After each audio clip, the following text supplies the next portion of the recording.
apar higa 2025 odokelo e par wuon mare mantiere Kang'o ka Jaramogi e kaunti ma Siaya. Raila Amolo Odinga otieko wuoth mare. Anyuola mare oywage kaka wuoro mane jahera, jawach kendo jachiwo. Ne nyikwaye ne en kod gi thuolo kaka kwaro mane oherogi. Josiasa wetene oywage kaka midusa mar siasa, jaked ne ratiro, jakel kwe kendo jalno mane ohero riwo wi oganda. Oganda luo kuyo, piny Kenya owito wuoyi mathiri ng'enye. Yweyo ma ok rum Nyasaye omi jakom Raila Amolo Odinga.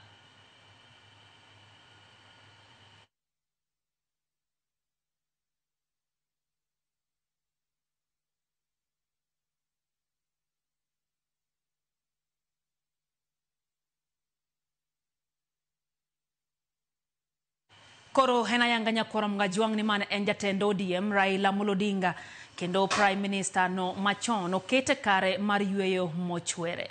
Mosanindo Raila Amolo Odinga oiki e dala wuon gi mantie Kang'o ka Jaramogi mayudre Bondo e kaunti ma Siaya. Ik mar Raila Odinga ota e rang'iny mamalo kendo mar nyadhi ka jolweny omiye luor mogik kokalo e muojo misinga nyadi 17. Ringre Raila Amolo Odinga oiki bang' nyasi mar timo nende mano bagi e mbareny ma Jaramogi Oginga Odinga kama jatend piny ne oyuore kanyakla kod familia kod jopiny mamoko.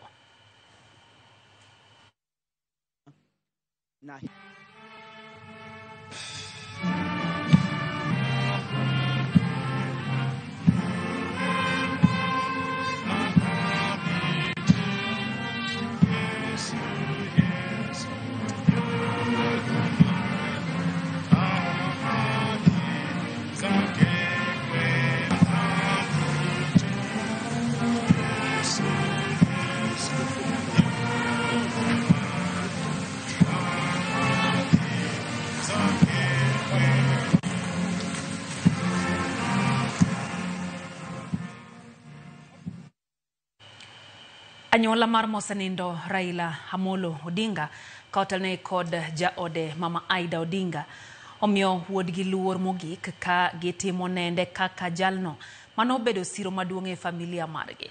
Mama Aida ogo picha chien e dak margi higni 52 mokadho kendo opoe nyaka e kare mar tho. Kaka yuth moilero no nyithinde kod nyikwaye bende oywage kaka kwaro mane oherogi gi chunye duto. Otene kod wer mar hoyo chunye e kinde ma okawo pap mar yuago jaode kuom thuolo ma ogiek e nyim oganda. Kuongo gamo yweyo kendo manyo yo mar chungo mirima mare kapok ochako wuoyo. Mama Aida Odinga ogo picha chien kendo paro higni 52 mag bedo kaka jaod ma osenindo Raila Amolo Odinga. Kaka nyako matini e mbalariany ma Nairobi e kind nyiri mane en osiepegi ne giwinjore ni ngang' ok ne nyuomgi kod josiasa. E chako osiepgi kod Raila ne ong'eye kaka midusa, ne ok ong'eyo ni kara ne obiro bedo midusa mar siasa. When I first met Raila some 54 years ago, I didn't see his political side. Out of my group, I was the first one to marry. I married an engineer, a man of calm demeanor and reflective character. They all congratulated me because of that.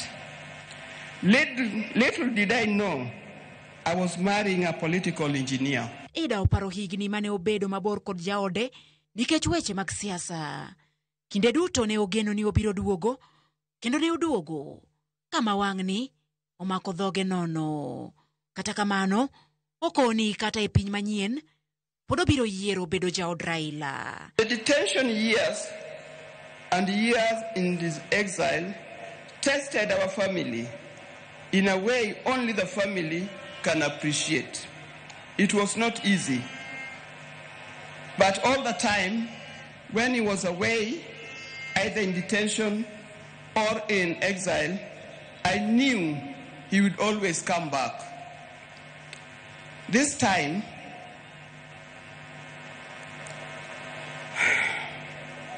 I'll have to join him wherever he has gone because he'll never come back.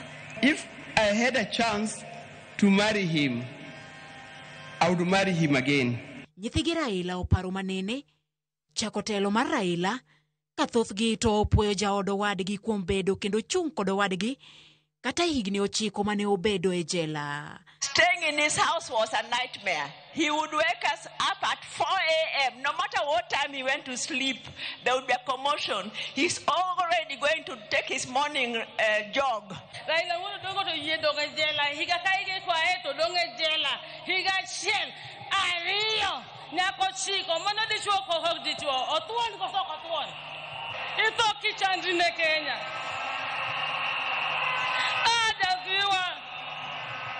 Some of you are looking here, you don't know what Mama Ida's gone through. I used to know, I stayed with her. She became more or less a widow when Raila was detained. At that time, Raila was only 37 years old. And this lady was younger than that. Kaka wuono, nyithinde kama oriwo Rosemary, Winnie kachil kod Raila Jr. okobedo kod weche mathoth. Gikoni baba ne oyie kuom weche mag ratiro, makoro nyaka johera ne odag mar chwalo nyime. He worked with others. And because of that, we will continue to work together and to work with others, because that was his legacy. Baba gave all of us his life. Today is to say thank you back to Baba from all of us.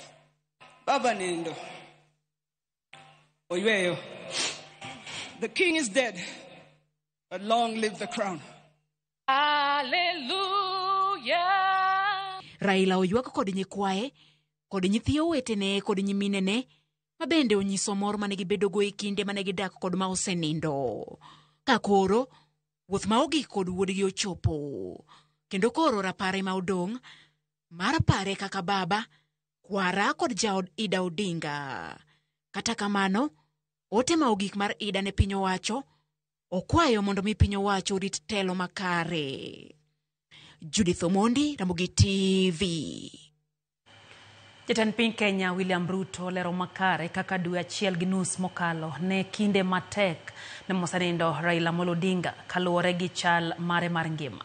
Chal mabende nochuno mondo mi Raila omany thieth e pinje maoko. Kaka jafwambo mar Wifi Nyakidi lero, Ruto wacho ni tho mar Raila Amolo Odinga oyo fuok maduong' mar ni ne en jal mane dwaro ne piny Kenya osud mbele.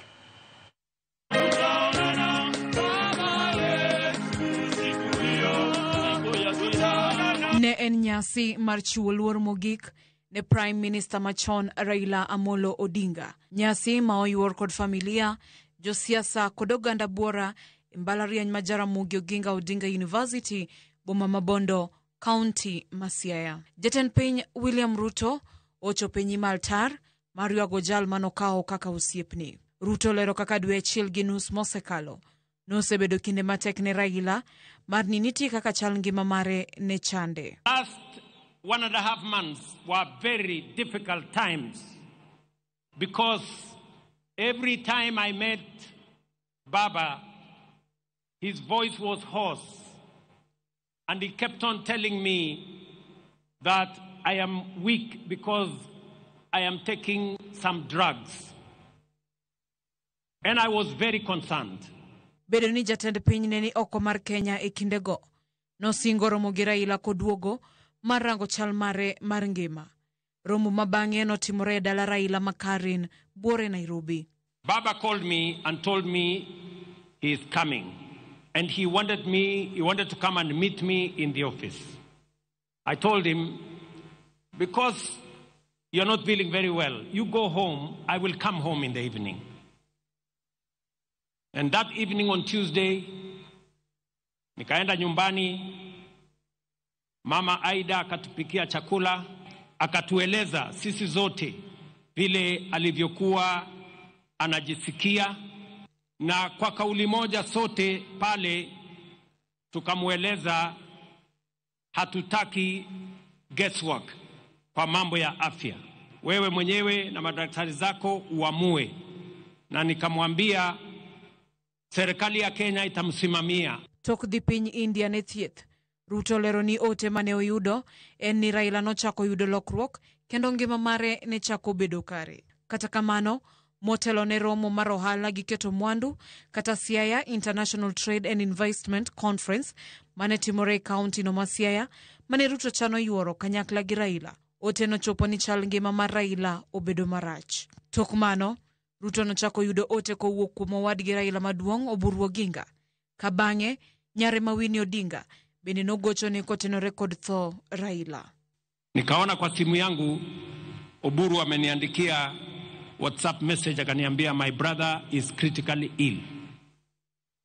Nikampigia Oburu, nikamuuliza, I thought we spoke to Baba and he was feeling okay. In a few minutes, like 10 minutes, Oburu akanipigia tena. Kaniambia inaonekana Baba ametuacha. It was not conclusive. So that's a few minutes after 7. After 2 minutes, Winnie akanipigia. Kaniambia, first I told her, please Winnie, don't tell me any bad news. But of course she said, the bad news have happened. My father is no more. Many commentators in the newspapers and in the media say this is a very big blow for William Ruto. Yes, it is. It is a very big blow. Kaluwore ni Raila koro nonindo e piny India. Chal makamano nochuno jatend piny William Ruto temo kare maneno ni chenro mar kelo ringre mare pachoka kod ike ochakore mapiyo kendo time yono mowinjore ka bende irango dwaro mar Raila owuon, dwach anyuola, kanisa, kaachiel kod mano mar piny owacho. Usiku Winnie akanipigia. Winnie akaniambia, Mr. President, hiyo ndege ambayo inakuja kubeba mwili ya baba, mbona inaenda Mumbai? Mbona isikuje hapa mahali baba yuko? Sasa wewe unanifanya nisumbuke kupeleka mwili ya baba saa hii usiku. Safar mar baba, Agwambo, Tinga, Jakom kendo Nyundo ochopo giko kango Karamogi. Kata kamano, higni duto ma osekedo ne piny Kenya maneno ni dongruok obedo kendo nitie kido manyien mar siasa e moko kuom gigo ma oganda kaachiel kod jotelo biro paro godo Raila Odinga. Efinya Kidi, Ramogi TV. Jatend piny Kenya William Ruto osingo mar medo tego duond bura mar ODM kata bang' tho mar ogai margi Raila Amolo Odinga. Koyango ni ODM nyaka koro los kata bed e sirikal bang' yiero mag 2027. Kaka jafwambo marwa Joyce Oduor lero no, Ruto bende oyango ni kokale lalruok mathoth mano obedo godo kod mosend Raila Odinga, nitiere chenro mag dongruok mopogore opogore moriwo gedo mar dag stima e kaunti ma Siaya kod bero chal mag apeyni ma Thurka. Koloso e kinde nyasi mar kopo mogik mar Prime Minister machon ma pachoka e alap mar mbalariany ma Just e sub-county ma Bondo e kaunti ma Siaya, jatend piny Kenya William Ruto oyango ni serikal mare biro dhi mbele kod tiyo machiegni kod duond bura mar ODM kaka okang' mar chiwo luor ne mosenindo Raila Odinga kod rito ling'any mar Raila mar piny Kenya bedo kod duond buche mathoth mag siasa. Mimi nataka niwahakikishie wana ODM, kulingana na matakwa ya baba, because Baba believed in political parties, he built the largest political party, ODM. I want to tell you, we will respect ODM. We will support you to hold ODM together. ODM must be strong as we go to 2027, because that is the way we are going to have a strong government. Kaluore kod osiep makare ma duond bura mar ODM osebedo godo kod sirikal mar William Ruto, osiep mane olos kod mosenindo Raila Odinga. Ruto bende oyango ni duond bura mar ODM nyaka bed e sirikal ma ibiro los tok yiero mahiga mar 2027, ka bende ochiwo siem ne jogo manigi paro mar pogo duond bura mar ODM.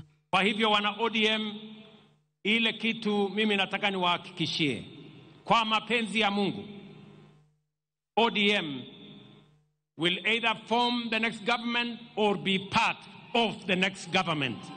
Ile kitu siwezi kukubali. Ile kitu kwa heshima ya huyu shujaa wetu, ile kitu siwezi kukubali, na nitafanya juu chini, Mungu anisaidie. Ni wale ambao wanataka kung'oa chama ya ODM na kwenda kuchezea karata ya upinzani kule nje. Hiyo haitawezekana.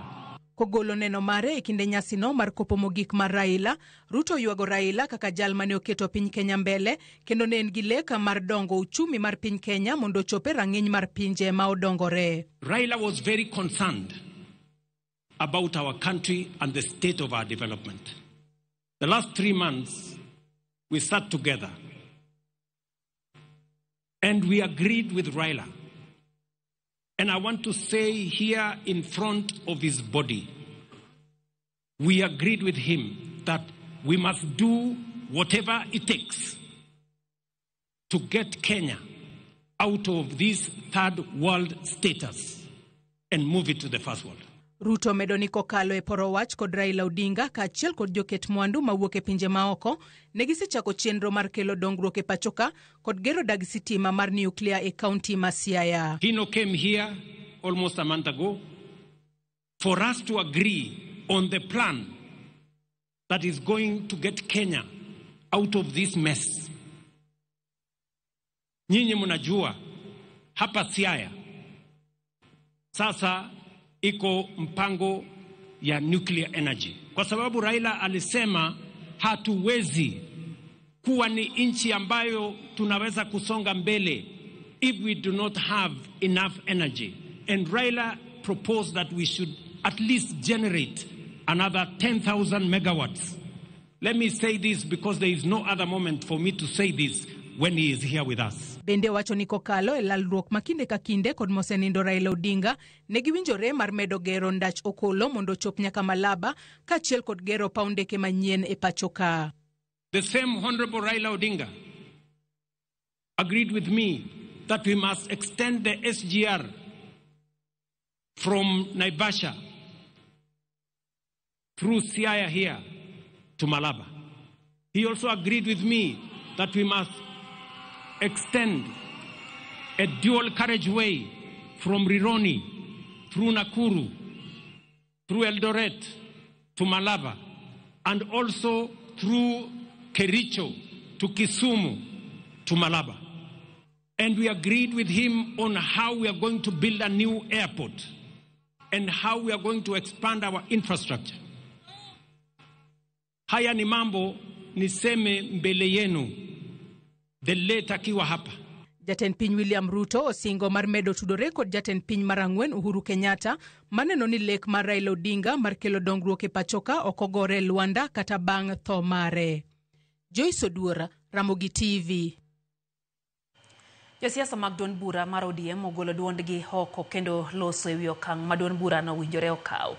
E twak magi ma ochalo kagima ne ok giwuoyo achiel ma kuomgi omako chung' ni ODM nyaka jatend piny Kenya William Ruto e yiero mabiro, kama koto wacho ni ODM nyaka bibed kod jachung' e yiero no. Ifamara Cynthia Onyango ntiere kod ler.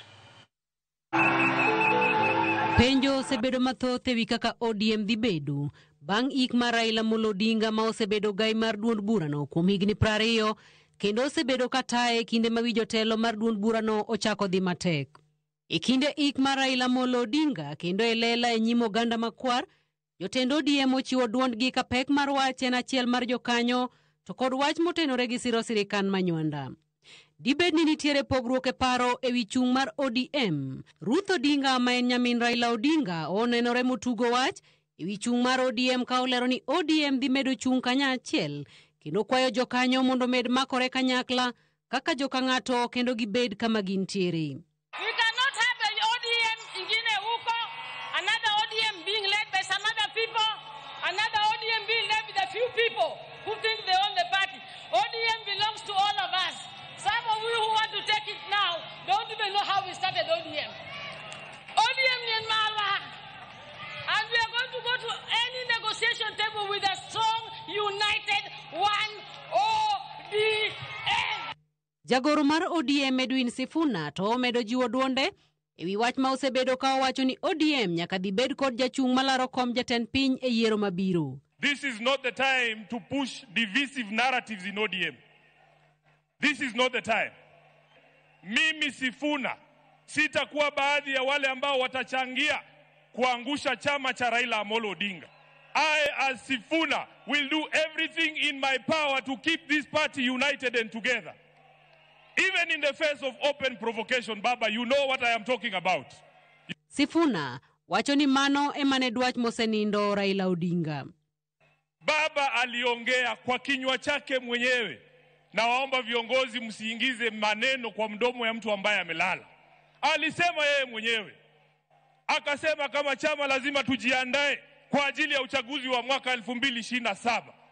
Na wale ambao wanaeneza mambo mengine hapa, Baba alisema, who has told you? Who has told you? Who has told you?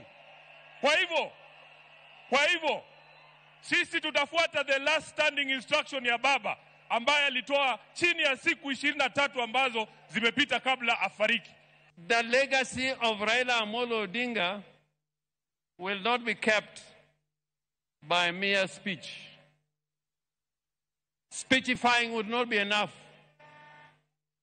It is to make sure that the gains we have made will never be lost. Jotelo mamoko moting'o Leda Maolekina kaachiel kod John Mbadi umako chuni ODM dhi medo bete sirikal kendo tiyo kodgi kaka Raila Odinga ne osesiemo. Before Baba went, he showed us the way. He brought us to the broad-based government. And I want to tell you, that is where we are. And Mr. President, I want to assure you that, you know, we always say that Baba is right. Baba was right when he was alive, and Baba is still right when he's lying and when he's in heaven. Raila showed us before he died that he wanted us to be in government. As a community, as a party, we will be in broad-based government. We will support broad-based government. We will work with you.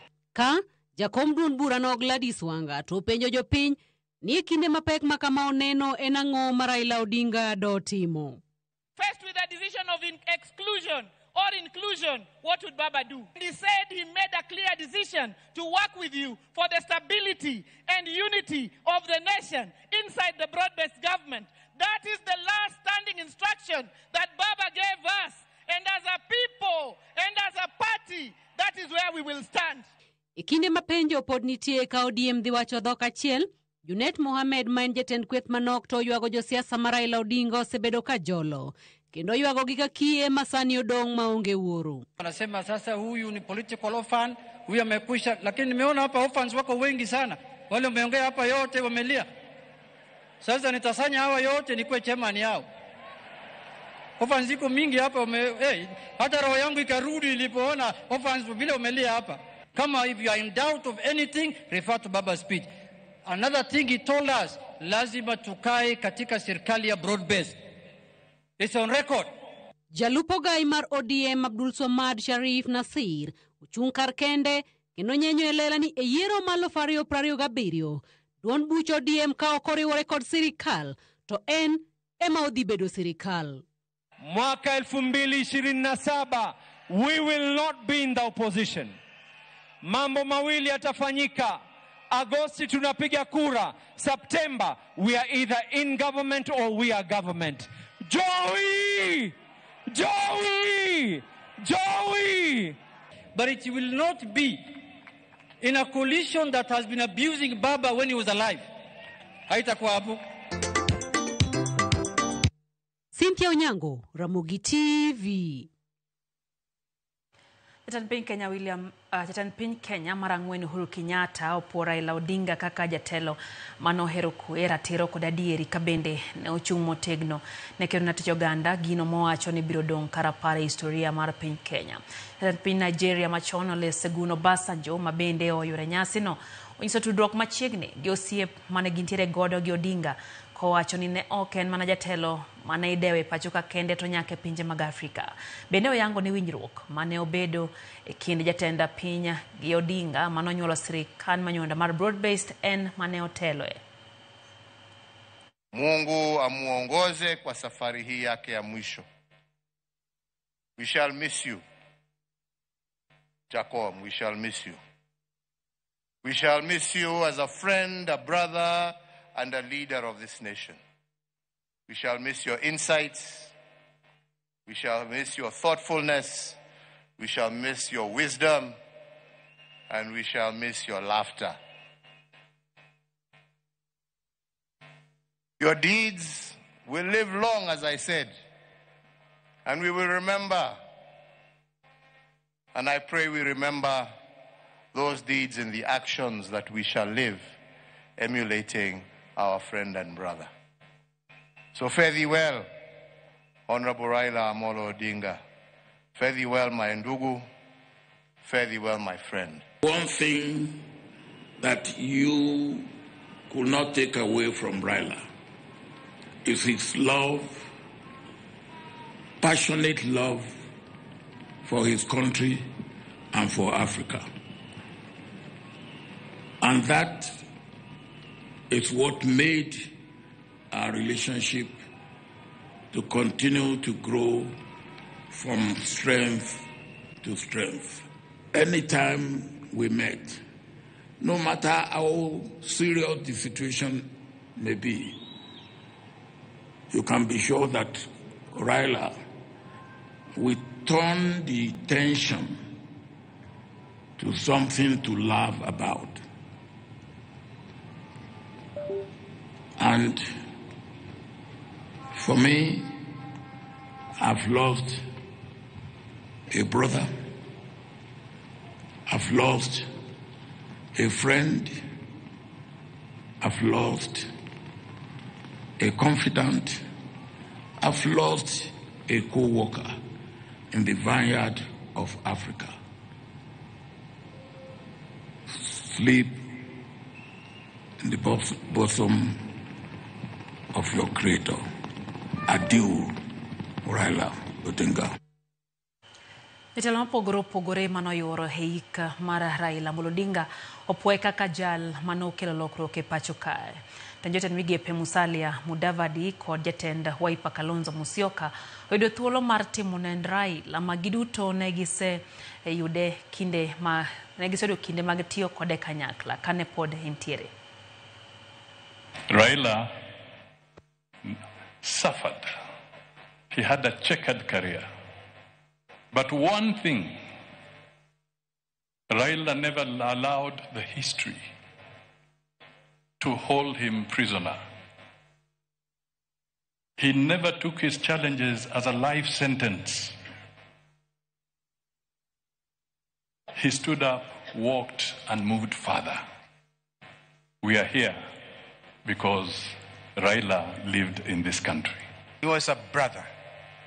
The pain of it all, the struggle for justice and truth, and the fight against corruption.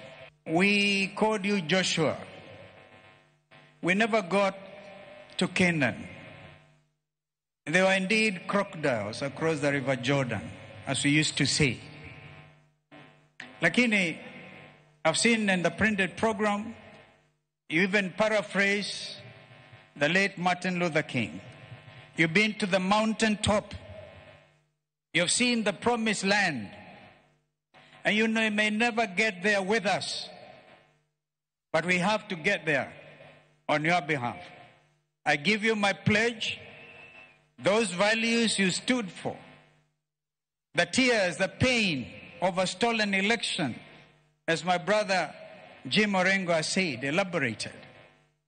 That pain will not be in vain. Mnamo mwaka wa 2007 janga kuu litokea Kenya. Kenya ikawa karibu kupasuka mara pili mara tatu. Hardliners wakasema we want secession. Ndio inji ikafichua ushujaa wa baba.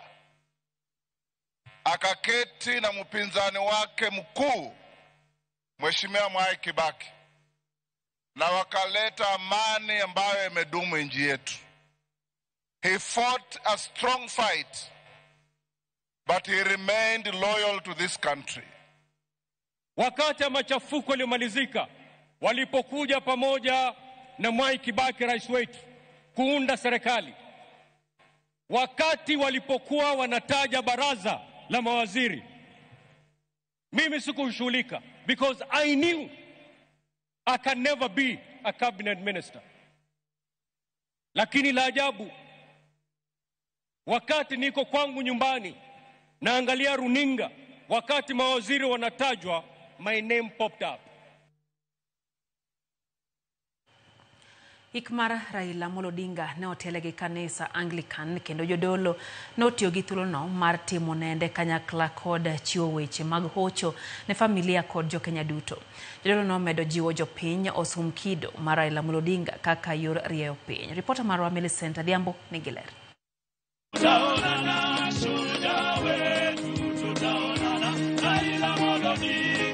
Ne en alam kod yalo mapek e sach nyasi Marco e kar yweyo mare mogik mane en Prime Minister pachoka Raila Amolo Odinga kane iparo godo wuoth mare mar yie kaka jakristo kod tudruok mare gi siasa. Kar sa adek okinyi mar onyango, ringre mosenindo Raila Odinga ne ochopo e kar tiegruok mar Joust, Bondo, kuma ne orwake gi wende mag kweyo chuny kod alam. We as Kenyans may be governed in the way of peace, love and unity. Nyasi makamano ne ochakore ayanga gi somo wes kendo kiparo ne jo Kristo ngero mar lum matwi komitni bang'e onyamo gol maua mochweyo luar tokner wach maket kod ngima dhano kata kamano wach Nyasaye to siko manyaka chieng'. Righteous cry out and the Lord hears them. He delivers them from all their troubles. Rebningire David Kodia, mane en jadolo maduong' mar din Anglican Diocese bade mabondo, emano tele nyasi mar alamno, oyango ni kaka kanisa giwito achiel kuomgi mane nigi yie motegno, nobolore, nochiwore kaka jakristo ahinya to mar kanisa mar St. Peter Nyamira. Raila Amolo Odinga was a member of this diocese and was also a member of this parish, the parish of Nyamira, St. Peter's Church Nyamira, where he was a faithful member. And even that church is feeling greatly in a great loss because of the enormous presence of Raila Odinga's family in that church, which now is going to be a one minus. Jadolono ne ogoyo machiemo e wuodhie mar Raila koparo kinde mane oyudo batiso kod konfirmasio kokalo kuom jadolo margi maduong' Sentabari e kindeno wuoth manoduogo Raila e ng'wono mar wang' jawar. I just want to tell the whole world that Raila was a faithful member of the Anglican Church. He was baptized under controversial circumstances when a white priest refused to baptize him because the father chose the name Raila Amolo Odinga instead of a Mr. John or David or something else. So, due to the intervention from the Archbishop of Canterbury, Raila was baptized in the Anglican Church. And before he died, it took him long before he was confirmed. But sometimes he went back to Canterbury and paid a visit to the Archbishop of Canterbury, Justin Welby, and he was confirmed at Canterbury as a full member of the Anglican Church, given the right to take Holy Communion. Jadolo Kodia bende ne opoyo mosenindo Raila kaka jago mane ohero lemo ne okomak sadha kendo ne en jambola kowacho ni kanisa dhiale kaka achiel kuom nyirombe mane nigi yie motegno kendo morito yie mare kopogore gi bedo ni ne en jasiasa matuklu. So we are giving him a full Christian burial. So that bit I wanted the whole world to know, that if we had time like any other ordinary funeral, we would have a Holy Communion service here as a way of a send-off. Nyasino ne ochopo e giko mare gi alam mar achiel kwe ne oganda kod gweth mar piny kapok ne okow ringre mosenindo Raila Amolo Odinga e kar limbo kod weyo mare mogik kang'o ka Jaramogi.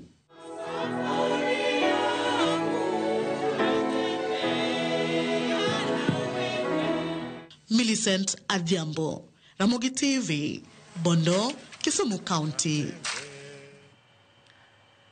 Ang nakamo kuom otenya korom gajuanga Dominic Hamolo Chacha wacho kanyo ni enjako soko kwa boai pod tho Raila Odinga wacho nogoye gi pressure. Alola Junior wacho ni entie Dirubi Orphanage kaeto wacho ni wach babani to podo make ahinya. Wacho ni rest in peace. Okotho Mulo bende wacho ni gi kwe okeugi onea. Julius Palmer wacho ni rest in peace Jacom. John Otieno wacho ni bado inauma sana but rest in peace baba. Millicent Adhiambo wacho ni Muhuru Beye maintiere wacho ni baba onengi kwe wacho ni Jowi Andiwo Mwai bende wacho kayo ni baba Nyasaye okechunye kama ukwe.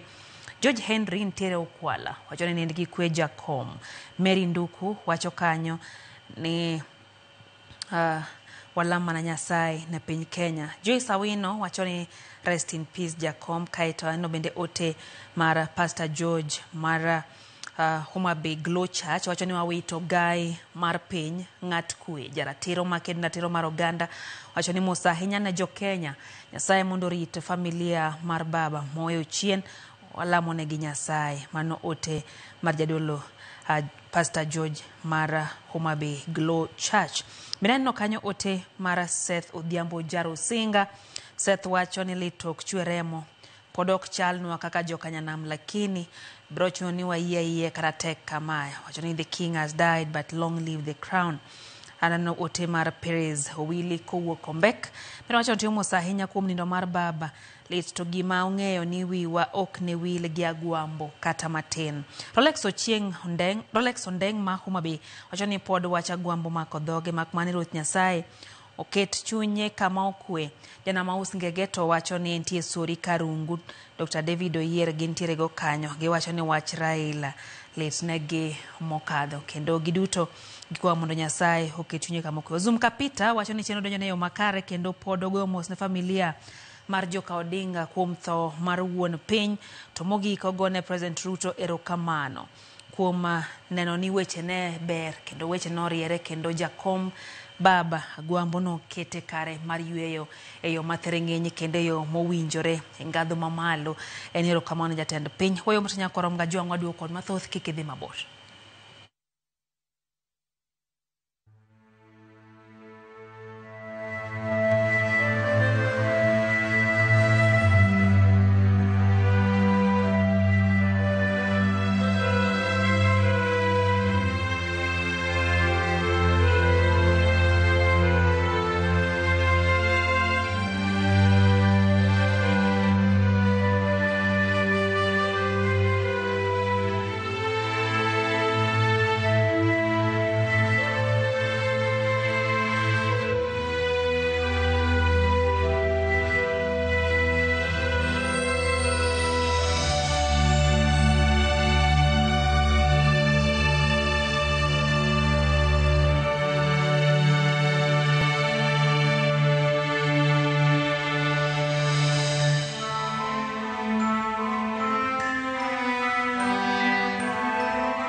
Johera mag Raila Amolo Odinga kod jokenya moko nowuok oko karombgi kendo yore nyasi mar ik mare kane giyuage yore mopogore opogore. Jopiny nowuok marko Raila Odinga gi nyasi sironyo gi nyadhi duto kaka jal mane gihero. Ora Nyambaga ne ntiere Bondo. Sapar gari okinyi oganda ya Sakwa kod piny Luo oweyo mirege nono kendo chopo Jaramogi University Science and Technology e boma ma Bondo marko Odinga.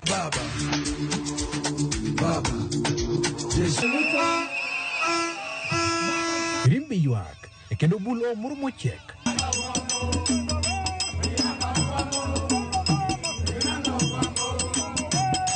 Pindiang bende kuongo tho kinde ma bandera fwadhore.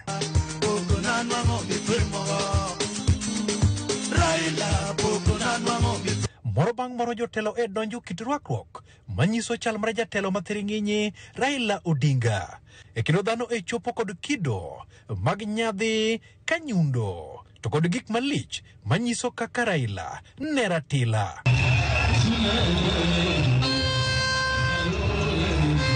Kaka welo medo donjo, apaya ma Bondo bende opong' thich kod dhungruok mag geche.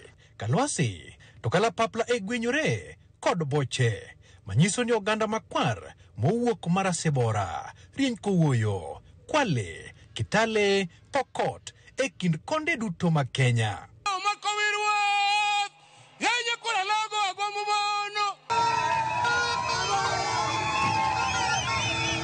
Raila Odinga ne ok en jalweny, kata kamano geche mag lweny mano kawe kendo pudho kode ng'wech ka bieda. Kinde magenga paya to banju mag Odinga emomako lwasi. Bang' jopiny neno ringre ka ochopo, pap ochako wuoradar. Chuny piny odonjo, kata kamano koro ne ok onyal loso kaka pile kendo fayo bade ne oganda ne ok onyal fayo bade kaka pile. Bendera emano ng'wane kendo gawe alwora. Jodolo otoromo kuome kendo turo wes kinde mag wende mag pak oyo chunje. Dier ji ogudu mag Odinga mane ogeno emomoko kuome kinde mogute bende odhiale gi nyasi. Osiepeni ma iki ketho, Odinga ikne oyore kod osiepene mangita gi del kaka mane en jatend piny machon Olusegun Obasanjo ma Nigeria, Uhuru Kenyatta, Kalonzo Musyoka kinde jotelo mamoko. Kaka dhano medo golo ote margi jogi mar Raila olimo nyasi. Jowi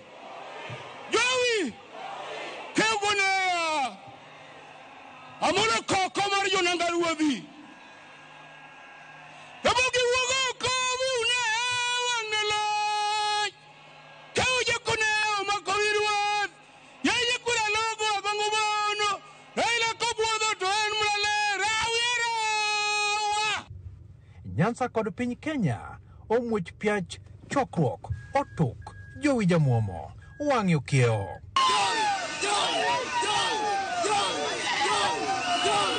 Kaka jasiasa matuklu Odinga ninde bade to chal majuoke ne ni kode. Onge gima tek kineno ng'ama thuon ka Raila ka koro nindo pinjo kama ok kawuondo onge gima tek. Gatego nindo. Oko ni koro baba zigi kwe. Ok no yotnwa. Kinde ka kinde oganda opare kaka en jalno ma jasigweya. Jowi ne gwambo. Masigweya mage kwako lwasi kinde morengo fwadho lwang'ni kanyakla kod buru ka nyithi tingli mane nyalo chopo bende lwasi.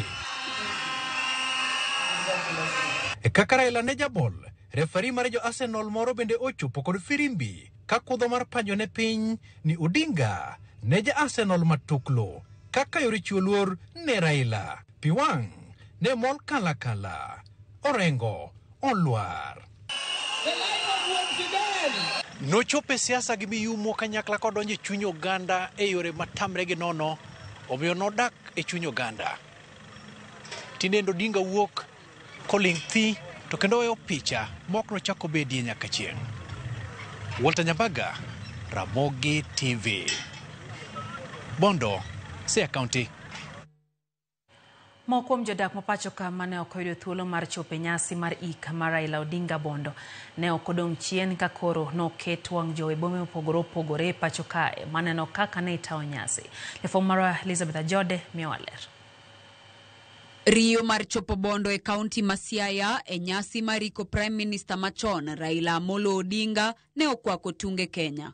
Jopiny nyochako wuoth katiyo gi yore mopogore kama kani giyudre ik mar Raila mane gihero kendo gigeno. Kumzika baba yetu kipenzi, baba Raila Amolo Odinga. Mungu amlaze pema peponi. Baba tunakupenda sana. Ulale pema peponi. Hakika tutapata kiongozi kama wewe. Kata kamano, ok jopiny duto ne oyudo thuolo mar chopo kono.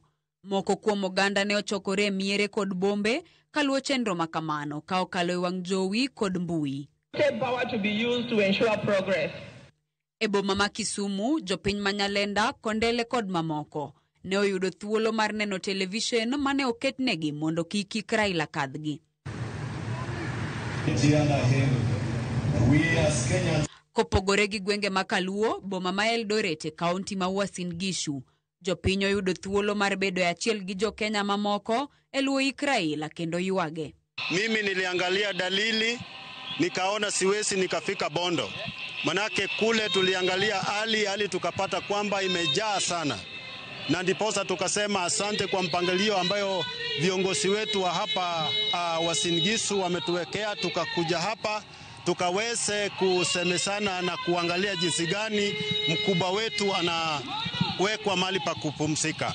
Kaunti ma Narok bende ne okodong chien ka jogo mane okonyalo chopo e nyasi no mane timore Bondo ne oketnegi wang' jowi e konde mopogore chuny boma ma Narok. Singeweza kufika huko Siaya sababu ya wingi wa watu ambao wameenda huko. Sasa mimi nikaona nifuatilie kutoka kwa runinga ambao nimeangalia, na kwangu naweza sema kwamba baba amechukua sifa zote binadamu anachukua tukiwa chini ya jua. Nimefuatilia vizuri mpaka hadi sasa inaendelea vizuri na watu wengi sana wanampenda kwa sababu tumepoteza king na bado alikuwa stage ya kina Mkawame Nkrumah na marehemu Nelson Mandela. Oganda omedo yuago Raila kata e gwenge mag Nam Chumbi kendo ginyiso kit hera mane giyerego kachiel kod gonyo chunygi ni koro to osetieko wuodhe mar bedo e piny ka. Elizabeth Ajode, Ramogi TV. Ik mar Raila Odinga otime e yor nyadhi kendo jolweny omuojo misinga nyadi 17 kaka ranyisi ne jatelo mantie rang'iny mare. Motelo ne ik mare ringre Raila nyo bedo gi wuodhe mogik mag ndege kod nyamburko kaka safar mage mogik. George Bati menyonwa matut wuodh Raila mogik. Tich adek tarik 15 dwe mar 10 2025 bang' lendo ni Raila Amolo Odinga onendo e piny India. Fellow citizens, it is with deep sorrow that I inform the nation of the passing on of the Right Honorable Raila Amolo Odinga, our former Prime Minister. Chenro mar wuodhe mogik ne ochakore. Otieno nogo jotelo mawuok e pacho ka nowuok kendo dhi nyaka e piny India mar omo ringre mosenindo Raila Odinga. Raila nochako wuodhe mawuok India ka otiyo kod ndege mar Kenya Airways. Ndege manochopo e pacho ka kar saa 3:30 okinyi mar Tich Ang'wen. And what we have there is what we call the water cannons. Wuodhe mogik kendo onge chieng' manodhi tiyo kendo gi ndege mar Kenya Airways kendo chopo kata wuok e alap ma Jomo Kenyatta International Airport ka odhi oko mar Kenya. Bang' chopo ne pacho ka e alap ma Jomo Kenyatta International Airport, oganda momatni ne omolo mar rwako wuode gi pacho. Bang' lore ndege kendo ket ringre Raila Amolo Odinga e nyamburko moyiedhi mar nyadhi ma itiyo godo kowo jotelo ma idewo e kinde mag nindo, mana kaka ne oland kod jatend piny William Ruto, jolweny ma oketo wang' ma ok diemre norito thuon, kaka ma opiele ne oum kod bendera mar piny Kenya. Wuoth ne ochakore nyaka lap ma Kasarani, kama ne jopiny oyudo thuolo mar nene Raila odiochieng' mokwongo. Okinyi mar Tich Abich, wuoth nochakore ka nyamburko moting'o Raila Odinga ne omolo e od bura maduong' ma pacho ka jotelo kod familia mare chiwo ne luor mare gi mogik. Bang'e, To ringre Raila nowuok kendo dolo ng'wech ka itero e alap ma Nyayo National Stadium. Ka bende jopiny nomiyo Raila luor mogik kane pok ogole nyaka Lee Funeral Home motelo ne wuodhe mogik ka ogoyo riti ne Nairobi. Okinyi mar Ngeso, ndege mar sirikal nogolo Raila Nairobi, ogoyo riti ne boma maduong' mar Kenya, kendo ma wuodhe makoro gole chuth Nairobi ok nonyon kendo apaya mora mora Nairobi, bende ok nobage romo mora mora mar siasa e boma ni maduong' ma Nairobi. Agwambo dhi dala, jakom dok thurgi, koyo mako chuny oganda. E alap ndeke ma Kisumu, ndege ma oting'o ringre Raila Odinga iromone kod bogi 2 mag pi makuoyo pi kuom ndegeno kapok otere nyaka Mamboleo mondo jopiny ogone oriti mogik.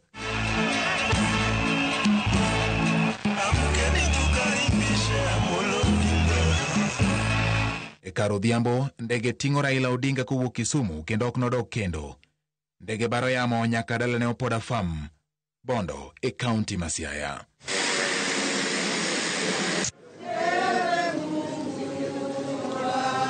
E okinyi mar Jumapil, ringre Raila igolo dalane ma Opoda. Thuon kalo rangae ma ok noduoge kendo. Pikipiki 5 mamilo ma otit otelo e mbele Amolo. Amolo itero e alap mar mbalariany ma Jaramogi Oginga Odinga, Bondo, e nyasi mogik motelo ne ik mare Kang'o ka Jaramogi. E wang' apaya, jopiny chiwo ne Raila luor kendo gimiyo wuorgi dhial nyaka e mbalariany ma Jaramogi Oginga Odinga. Bang' neno kod alam mogik, jolweny keto ringre Raila Odinga e nyamburko madibo. Ringre Raila itero Kang'o ka Jaramogi mondo kowe kar yweyo mare mogik mana but wuon mare mosenindo Jaramogi Oginga Odinga. Kar sa 10:54 mar midhiambo, lo dok kuom lo. Last post.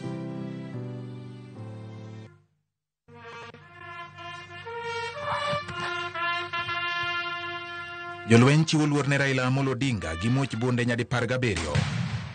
Kadhombata bende gigoyo ka gichiwo luor ne Raila e wuodhe mogik. Lo dok kuom lo. Raila otieko wuodhe.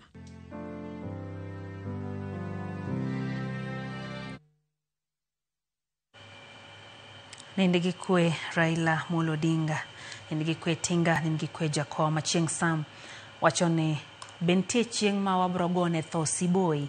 Abraham Otieno wachoni babo nende maber. Fredrick Bolo wachoni hotek bang' neno ka wuoth mane ochakore 1945 koro ni torumo 2025 kendo babo otieko wuodhe. Ora tho monego wuon piny letok chwe remo. Nindigi kwe oriti Tinga. Mano kanyo Jala Nyakwara Gwas. Beano kanyo ote mar Honorable James Oricho onyisa kanyo ne entie Kisumu City tho mar His Excellency Raila Odinga oyo fuok maduong' kuom oganda mag Luo. Ochane wakwa mana ruoth mondo medwa teko kendo oparo oganda kuonde duto magintiere. Nyasaye oket chunye kama okwe. Mandela Oniala mar Kibiri Ward ochani piny oru kaluoch no tweyo piny.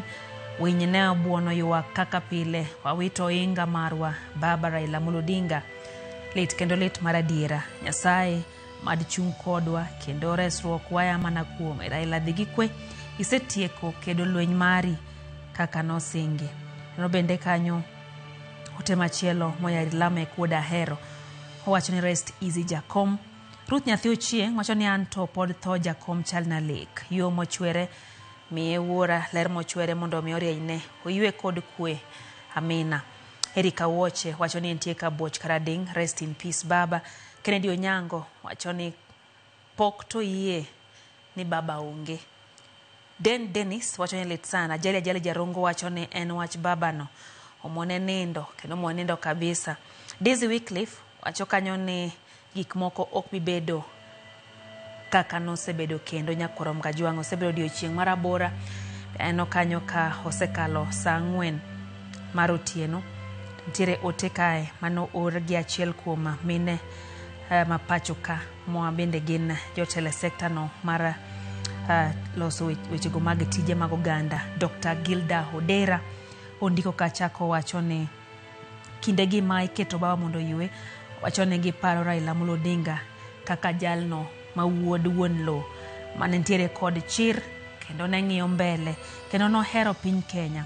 Wachone baba no puonjo oganda wechego mag telo yo makare kendo kendo mar oganda ka bende wacho kanyo ni gik mane babo timo geno mare en ni ok bitho kapo ni sani koro onge. Wachone duonde ne oting'o lek mar oganda modhuro kendo wacho ni bro pare nyaka chieng' chuny piny Kenya ok biwil kode kendo wi piny Kenya ok biwil kode. Owacho ni fare thee well Jakom, may your spirit rest in peace and your dream for a just Kenya live on. Koro mgajong kanyo emwalore chendo ni kata kamano en late ne oganda Luo hawege moko kuoma tipo mano wakao kanyo kindego mane nyasi makamano dhi mbele. Unindo makare.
Magoro kao tuon.